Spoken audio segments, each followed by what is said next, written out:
വൃക്ഷത്തിന്റെ ഫലം കഴിച്ചോളൂ എന്ന് ദൈവം പറഞ്ഞു. എന്നുവെച്ച് ദൈവം പോയി. ഹവ്വ ഒരു ദിവസം അതിലൂടെ നടന്നു വരുവായിരുന്നു തോട്ടത്തിലൂടെ. അപ്പം സാത്താൻ പാമ്പിന്റെ രൂപത്തിൽ വന്ന് ഹവ്വാനോട് പറഞ്ഞു, ഹവ്വ നീ ഈ വൃക്ഷത്തിന്റെ പഴം കഴിക്കൂ എന്ന് സാത്താൻ പറഞ്ഞു.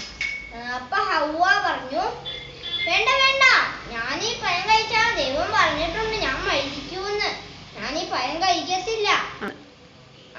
അപ്പം സാത്താൻ പറഞ്ഞു, നീ ഈ പഴം കഴിക്കുവാണെങ്കിൽ നീ ദൈവത്തിനെ പോലെയാവും എന്ന് സാത്താൻ പറഞ്ഞു. ദൈവം കള്ളം പറയുവാന്ന് സാത്താൻ പറഞ്ഞു, ദൈവത്തിനെ പോലെ ആവാതിരിക്കാൻ വേണ്ടി. അപ്പൊ ഹവ്വ നീ പഴം തന്നോളൂ ഞാൻ കഴിക്കാം.